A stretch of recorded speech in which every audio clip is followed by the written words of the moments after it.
So, today on Inner Light, we are diving into a fascinating and often overlooked truth: the role of our limbic system in chronic health issues. My guest, Magic Barclay, has walked the path from life threatening illness to becoming a guide for others seeking root cause healing. She blends science, emotional wisdom, and lived experience to show how trauma, memory, and environment intertwine with our health. This is going to be a conversation that connects heart, body, and mind in ways you might have not even considered. Welcome to the show, Magic. It's such an honor to have you. Thanks for having me. I'm so excited about our chat about the limbic system. So, Magic, how does the limbic system influence the way chronic health issues actually show up in the body? Yeah, well, the limbic system is something that most of the time we don't even think about. And it includes every thought, feeling, emotion that we have. So, how this links to chronic illness in the body is we make things mean things, even if we don't intend to. Things like fibromyalgia, you might say to yourself, I'm so sore, I'm so tired, I can't get out of bed. Your body's listening to everything that you're saying. And so it actually extends the chronic illness, it intensifies the chronic illness. Not only that, but your body has one job, and that is to keep you safe. So if it feels it can't do that, it will make things worse. So the limbic messaging that you're getting from your brain through to your body can actually affect everything. And it's linked up by a system called the PN psychoneuroendoimmunology. And this relates to trauma, it relates to chronic illness. And so, what this means is the limbic system, affects your neural pathways. So it affects your endocrine pathways or your hormones, and then it affects your immune system as well as the end of the line. And so when we have chronic illness, it's made worse by what's going on with the limbic system. Yeah, makes sense. And, can you share a moment in your own healing journey when you realized emotions were shaping your physical symptoms? Yeah, well, about 10 years ago, everything in my life was happening at once. So I was going through a divorce. I fled my home with my children and my pets. I was going through cancer, unknowns to me at the time, and everything was happening. So my emotional state was feeding the state of my body, and I just couldn't get out of bed. I just couldn't function. I could hardly take my kids to school. I couldn't even get up to, let the dogs out for a pee.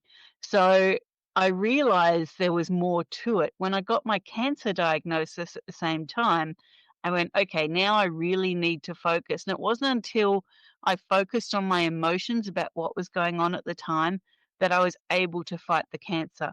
Had I not actually addressed what I was saying to myself, what I was saying to the world, I would have been sick for a lot longer. And so that was my first experience with PNEI, because I was so emotionally crippled and broken that my body was matching me. Yeah, that's so powerful. It reminds us that healing isn't just about the body, but the stories we carry within it. 100%. And if you have those stories and you're thinking it, not even saying it, but thinking it, your body's reading that and your body is going to make you right. So when you say, I'm so sore, I'm so tired, guess what? Your body's hearing you and it's going to correct you to match that emotion. Yeah, absolutely. And also, why do you think so many people overlook the emotional attachment behind illness? I think worldwide we've been taught not to, I guess, play to our emotions. Here in Australia, I was brought up in the 70s and the 80s. I'm in my 50s now. And a lot of the messaging we were getting as children was don't cry about that. My father used to say, if you don't stop crying, I'll give you something to cry about. So, certainly for myself and for a lot of the people around me, we were learnt to shut off our emotions. And, if someone's upset, how often do we actually go over and say, hey, what's wrong? How can I help? In fact, most of us these days would walk past anyone in the street who is upset. We wouldn't stop to ask them what they need, what we can do to help. We just kind of shut off from emotions, and we're taught to do that as children. So a much healthier way to parent, I guess, is to go up to your kids and say, see that you've got some big emotions going on. Is there something I need to help with? Give them the chance to work it out themselves, but offer them that ear, that shoulder, because they're going to grow into adults that learn to shut off their emotions and not listen to what their body's telling them. Mm-hmm. Yeah, 100%. And do you feel that this is because mainstream medicine often separates mind and body? It does, and modern medicine separates symptoms and conditions as well. Your doctor very rarely asks you, how are you feeling about that? Instead, they'll write you a script, they'll write you a certificate, they'll do something, the action, to stop the symptom. It's not helping the condition, it's just stopping the symptom, but they're also not asking you what your emotional state is. Exactly. Like that gap seems to keep people chasing symptoms rather than the roots. It does, and if you don't address root cause, your body will keep throwing symptoms at you. So for myself, finding out about the cancer 10 years ago, there was years of symptoms that back then I was seeing doctors regularly and, they were chasing the symptoms. And it wasn't until I found a general practitioner who was fresh out of school and, still had all the vitality and love for what he was doing. And he actually found the cancer. And, he wasn't chasing the symptoms. He went, here's the root cause. And so for me at that time, that was my shift into functional medicine because he was someone who wasn't just trying to write me a script, wasn't just trying to treat the symptom. And he actually said, how are you feeling about this? You're now a single mum. How are you coping? And so for me, that was, a light bulb wake up moment, and I think a lot of allopathic or modern medicine is still chasing the symptom, is still shutting down the emotion. Yeah, totally. And what role does past trauma, even from previous generations, play in chronic health struggles? Your body has a great memory because it's made of millions, trillions of cells, and those cells have a memory. And so when we're being created, right, when we're growing in utero, we're actually getting cells from our mother and our father. And those cells have a memory. So past traumas are always within us. What we need to do is address those. So for me, my grandparents came over in World War One, and there was a lot of trauma going on then. So for me, that was an issue where I had to say to myself, wow, they've been through a lot. And what they went through made them stronger. And so it's making me stronger. And rather than, "Oh, gee, they went through a lot, those poor things, having to flee war and then coming over here, not even speaking English." Like I could have gone down a different road. But instead, I had to address that past trauma and go, wow, they went through a lot and they became so resilient, so strong. And now that's within me. If we don't do something like that, if we're consistently, woe is me and this happened to my family and, blah, blah, blah, blah, blah, your body again will match that history. It will match the emotion attached to that, will match the fear attached to that. And fear is the greatest thing that can make our chronic illness worse. So, there's a great saying, fear can either mean fear everything and run or forget everything and rise. So that's what we need to do is forget everything and rise. When it comes to trauma, each trauma becomes another, I guess, insult to the PNEI because we make it mean something. And then our nerves will react, and then our endocrine will react, and then our immune will react. You know, Imagine something bad happening to you. It could just be something in the office. Someone said something, you got upset. I can guarantee within days you'll feel the sniffles, sore throat, you'll get tingling in your fingers. Maybe at the time you might have a hot flush. That's your hormones matching you to keep you safe. You have that instant response to the insult, to the trauma. Then you have the lingering response to the insult or the trauma. Yeah, like that really changes the beliefs that we're only dealing with our experience.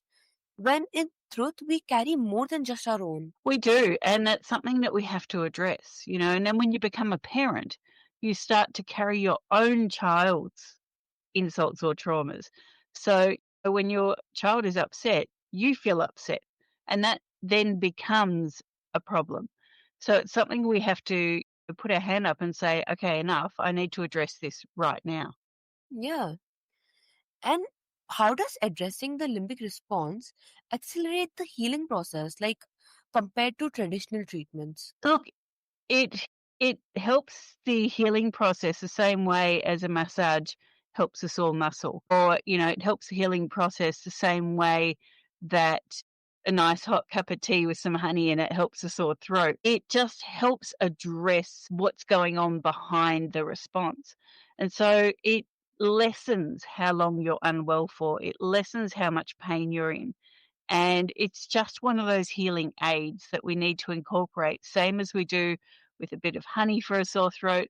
We need to look at our emotions and what we're saying to ourselves. Yeah, definitely. And could you give an example of a tool or practice that resets the body's stress and fear patterns? Yeah, the good old I am statements. I am strong, I am healthy, I am resilient, I am unique, I am loved, I am safe. That's the biggest one. I am safe. And like hearing that makes healing sound less like a battle and like more of a partnership with the body. It is, it's a big partnership, and it's something that we have to really be actively involved in. You can either be a passenger in your body or you can be the captain steering the ship. And you need to step up and make that happen. Again, if you're a passenger, you have no say in where you're going, what your body's doing, or how it's reacting to things. But if you're the captain, you have every say at every point, at every turn. And that's what we need to now do. Stop handing over our health to doctors.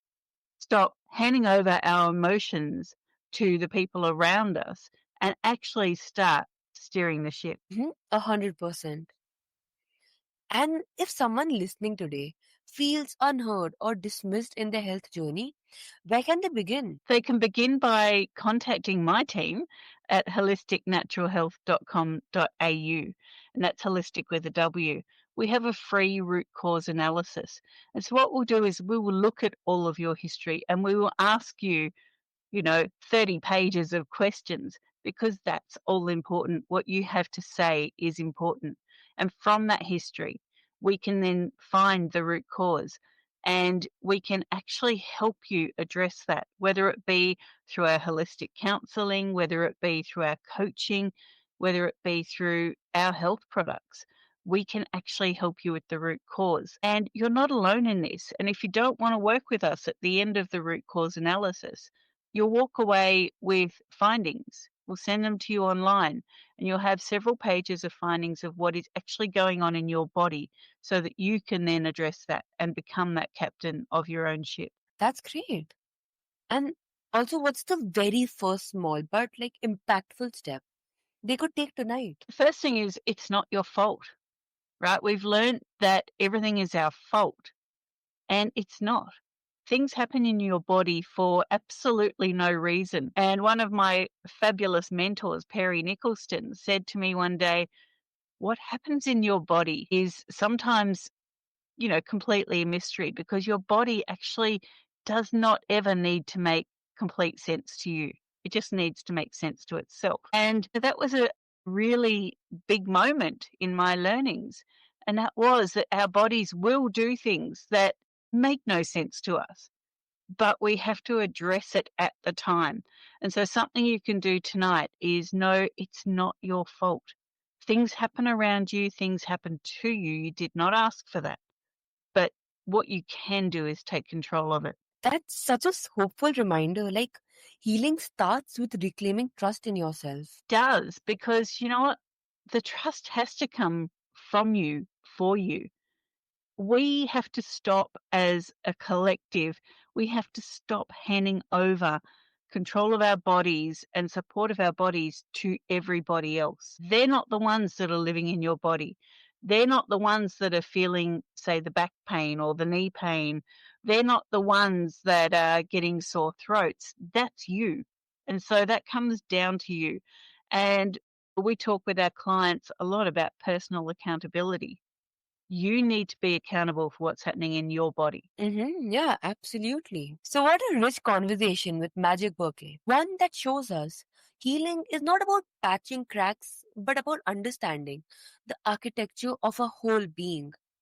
If you have been stuck in cycles of symptoms, maybe it's time to explore the emotions, the memories, and the patterns that live within you. Take what resonated today, act on it, and remember your body isn't your enemy, it's the greatest storyteller. So until next time, keep walking towards your own inner light.